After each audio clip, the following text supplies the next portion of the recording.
Assalamualaikum warahmatullahi wabarakatuh.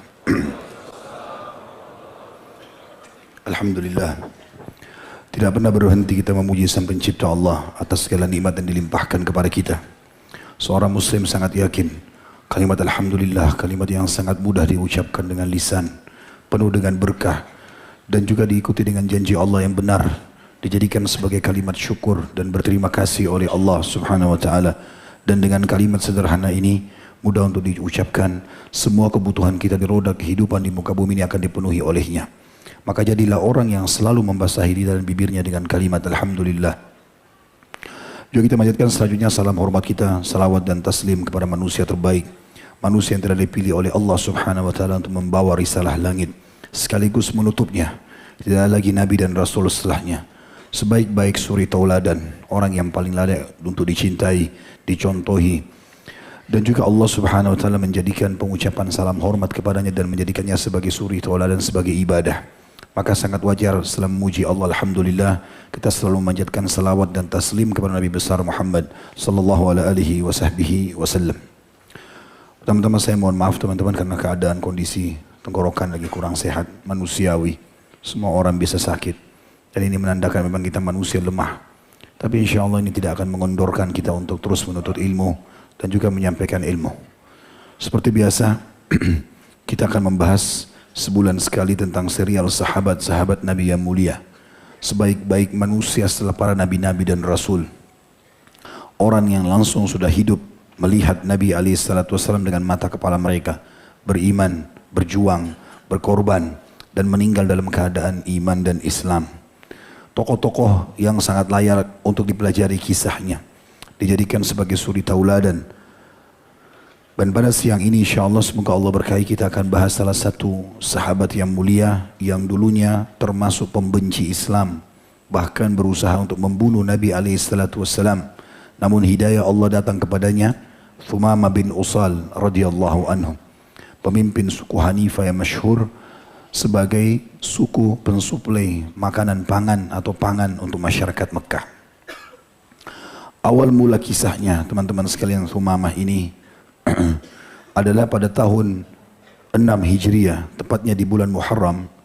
Nabi SAW mengutus brigade pertama untuk menghukum siapapun dari orang-orang Arab yang ikut serta dalam perang Ahzab.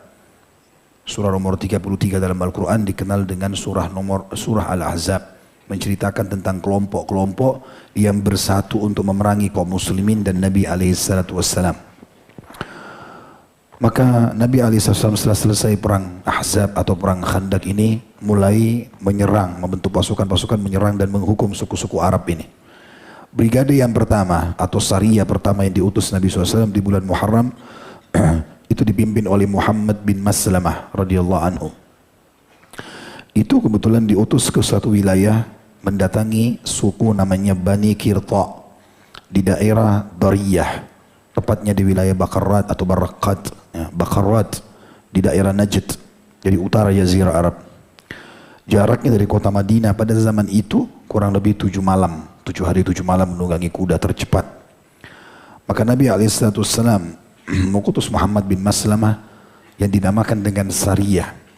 Salah satu strategi perang Nabi SAW adalah beliau membentuk pasukan-pasukan kecil, brigade-brigade kecil ini untuk menyerang musuh. Kalau berhasil, Alhamdulillah. Kalau tidak berhasil, baru beliau mengutus pasukan besar. Dan Sariyah ini tergantung jumlahnya dari 3 orang sampai 300 orang biasanya.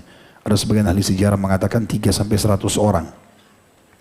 Muhammad bin Maslamah diutus untuk menyerang suku Bakr, bagian daripada suku yang ikut pada saat itu untuk menyerang Nabi SAW atau muslimin di Madinah, dengan 30 orang saja. Tapi 30 ini semuanya kesatria kuda. Dan pada saat tiba di wilayah suku Bakr, mereka berhasil menyerang suku Bakr. Dan waktu itu target Nabi SAW setelah perang Ahzab adalah Quraisy. Karena Quraisy ini adalah induk daripada permusuhan muslimin. Kapan Quraisy dikalahkan, yang lain sudah selesai. Dan pada saat perang Ahzab, walaupun orang-orang Yahudi Khaybar dari suku Nadir dan suku Nadir dan Qainuqa yang berusaha untuk membentuk awal pasukan Ahzab atau pasukan kelompok-kelompok yang bersatu 10.000 personel kuda, semuanya mengepung Madinah sampai dibuatlah parit yang sudah kita ceritakan di kisah Salman Al-Farisi radhiyallahu anhu.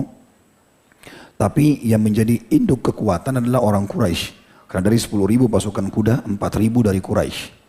Maka Nabi SAW mengatakan kepada para sahabat setelah pasukan Ahzab dihantam oleh Allah Subhanahu wa taala dengan badai yang kuat sehingga mereka setelah mengepung Madinah 43 atau 45 hari, khilaf di antara ahli sejarah, itu dihancurkan oleh Allah. Nabi SAW mengatakan mulai hari ini Quraisy tidak akan bisa menyerang kita lagi.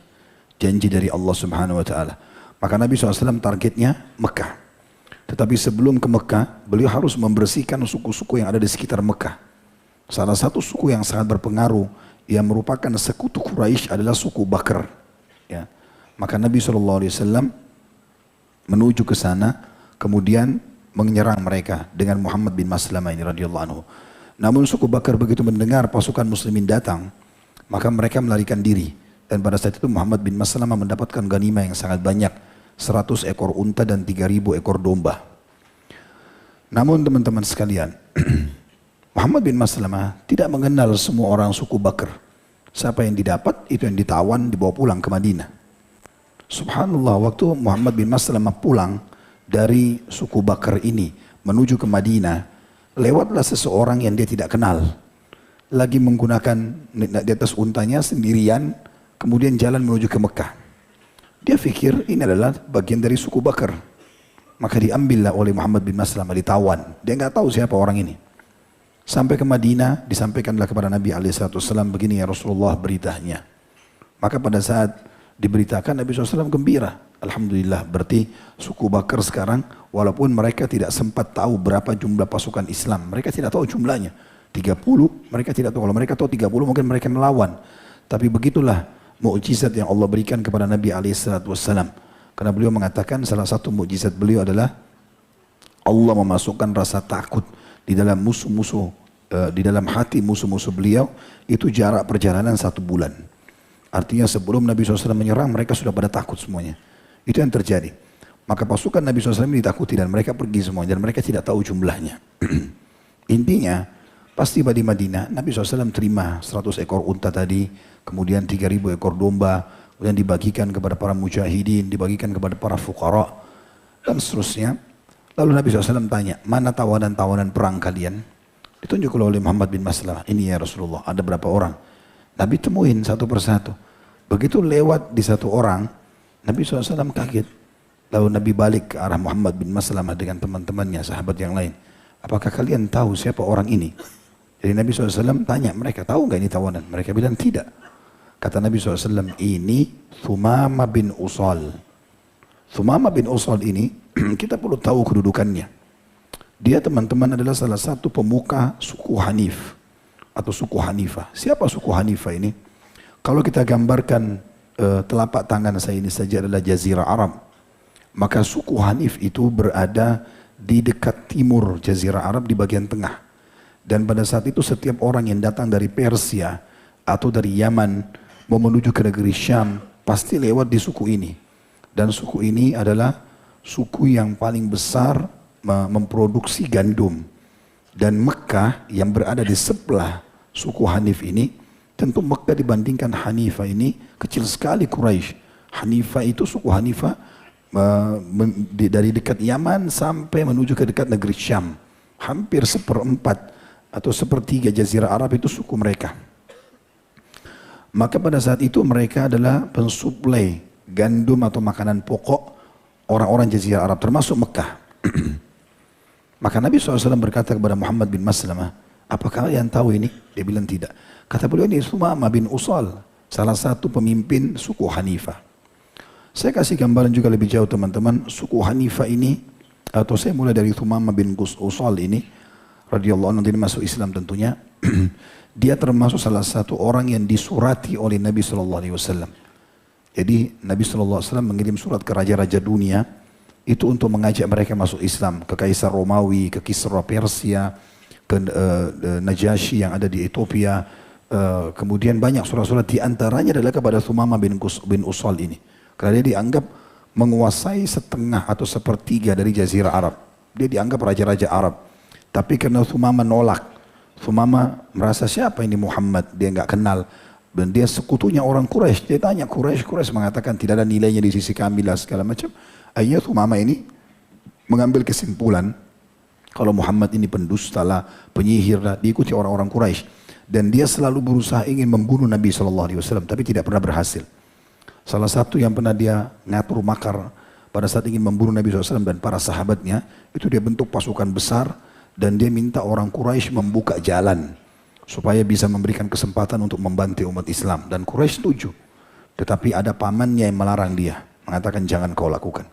Karena biar bagaimana Muhammad punya kerabat di Mekah, walaupun dia tidak seagama pasti akan membelahnya dan akan terjadi ribut antara kau dengan penduduk Mekah. Lebih baik tidak usah. Maka gara-gara itu Thumamah mengurungkan niatnya untuk membunuh Nabi SAW dengan para sahabat. Suku Hanifah ini berasal dari pecahan suku Bani Bakar bin Wa'il.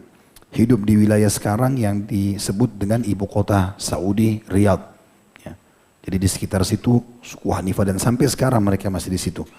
Suku ini dinisbatkan kepada Hanifah bin Lajim bin Sa'ab bin Ali bin Bakar bin Wa'il. Mata pencaharian utama mereka adalah pertanian dan perkebunan. Dan itu karena mereka punya mata air yang sangat banyak. Dan ibu kota mereka dikenal dengan Al-Hajr. Ya, Nabi SAW pernah menyebutkan dalam salah satu hadis kalau pintu surga itu jaraknya antara Mekah sama Hajr. Hajr ini ibu kotanya suku Hanifah ini. Dan mereka ya merupakan wilayah mereka pusat perdagangan dari 3 jalur kafilah dagang pada saat itu. Dari Yaman, dari Syam, dari Persia. Semuanya pasti singgah di suku Hanifah ini. Makanya membuat mereka jadi suku yang penuh dengan perdagangan dan kekayaan pangan. Jumlah penduduknya sangat besar, bahkan pada saat itu terkenal perekonomian mereka sangat kuat dan salah satu suku yang sangat berkuasa di wilayah Jazirah Arab pada saat itu. Quraisy pun tunduk sama mereka. Hubungan dagang mereka sangat luas sampai ke Yaman, Hijaz, Irak, negeri Syam dan juga Persia.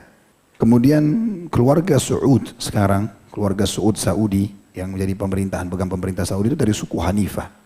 Dari suku Hanifah ini. Jadi mereka memang turun-temurun dari Thumamah dulu sampai sekarang raja-raja Saudi dari keturunan suku Hanifah ini.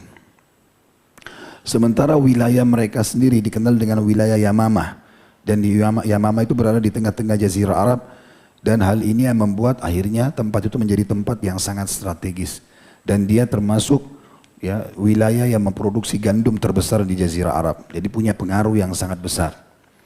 Walaupun nanti akan kita bahas juga di bahasan kita ini, akan muncul nanti pendusta dari suku Hanifah ini.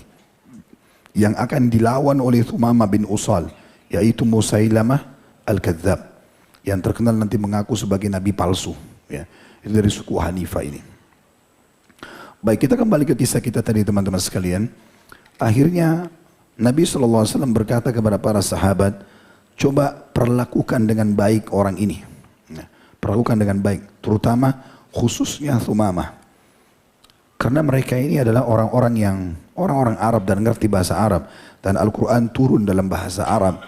Maka walaupun mereka kafir, mereka ngerti apa yang sedang dibaca. Dan Nabi SAW menyuruh seluruh tawanan perang untuk diikat di dalam masjid. Dan mereka mendengar bacaan-bacaan ayat Al-Quran. Mereka mendengarkan sabda-sabda Nabi SAW disampaikan setelah sholat. Kemudian bagaimana muslimin bermuamalah. Dan tiap hari Nabi SAW menyuruh ummahatil mu'minin secara khusus untuk membuatkan adunan makanan gandum yang nikmat diberikan kepada Thumamah dan juga menyuruh para sahabat untuk memerahkan susu unta yang segar untuk Thumamah. Setelah beberapa hari berjalan, Nabi SAW mendekati Thumamah sambil mengatakan, wahai Thumamah, bagaimana pendapatmu tentang Islam? Maka dia mengatakan, hai Muhammad, aku tidak butuh dengan agamamu ini.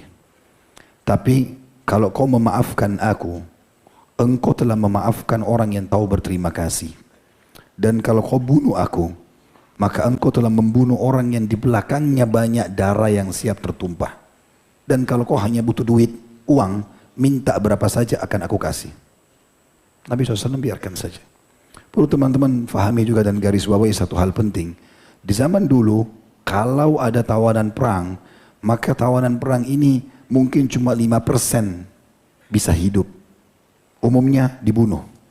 Dibunuh, diambil hartanya, selesai urusannya. Mau sukunya marah, mau enggak ada urusan. Atau mereka dilepaskan tapi dengan tebusan yang mahal sekali. Apalagi kalau kepala suku. Ya, seringkali diminta diganti dengan sekian ratus wanita, sekian ribu ekor unta, banyak. Maka Nabi SAW biarkan Thumamah. Dan Thumamah tahu betul sebagai kepala suku, kalau dia cuma dua keadaan, dibunuh atau dia harus dibayar dengan tebusan yang besar. Nabi SAW biarkan dia. Subuh, dia dengarkan ayat Al-Quran. Di waktu duha Nabi SAW kumpul dengan sahabat ngobrol. Lalu Nabi SAW memang memperdengarkan kepada mereka. Berbuat baiklah dengan para tawanan. Sampai Thumamah melihat sendiri bagaimana sahabat-sahabat Nabi memegang roti manis di tangan kanan mereka dengan kurma kering di tangan kiri. Dan mereka memasukkan roti manis di mulut para tawanan. Tidak pernah terjadi ini. Gak ada orang kasih makanan enak tawanannya.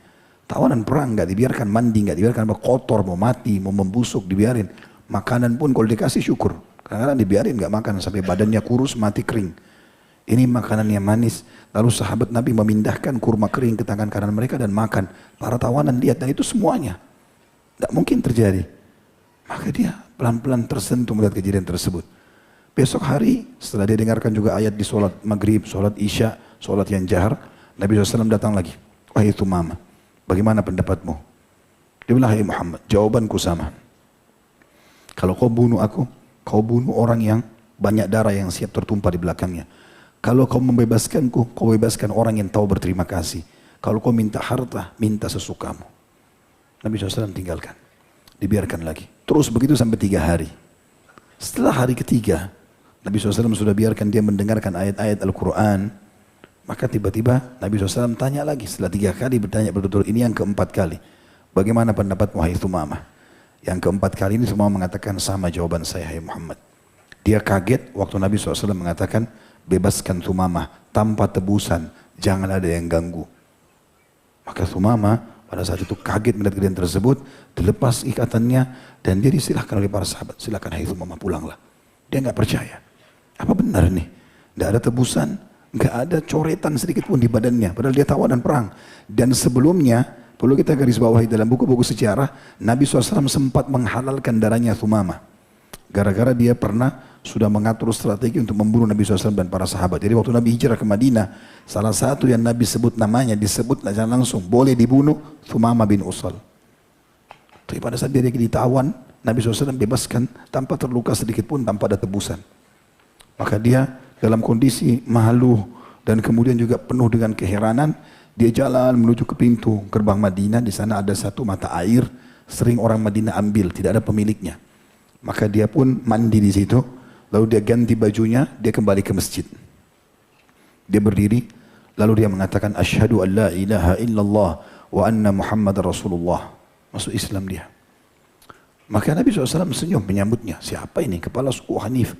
Dia masuk Islam, di bawahnya dia setengah, sepertiga Jazirah Arab bisa masuk Islam.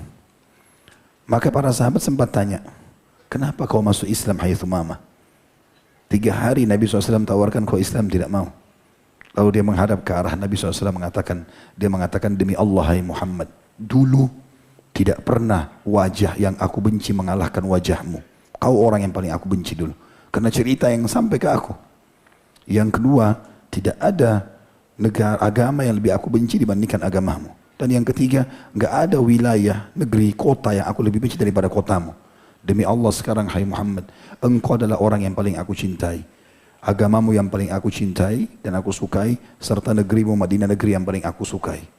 Maka berpelukanlah Thumamah dengan para sahabat, disambut dan dia belajar agama Islam dalam beberapa hari.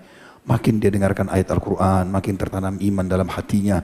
Para sahabat gembira, ini mirip kata sebagian ahli sejarah, gembiranya sahabat pada saat Umar bin Khattab masuk Islam di Mekah. Karena ini kekuatan luar biasa, secara fisik kuat, ya, kemudian punya nama, punya keberanian yang luar biasa sebagaimana kita lihat nanti.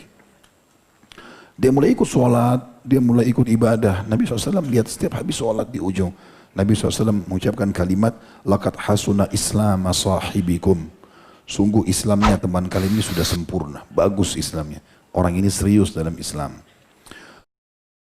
بسم الله الرحمن الرحيم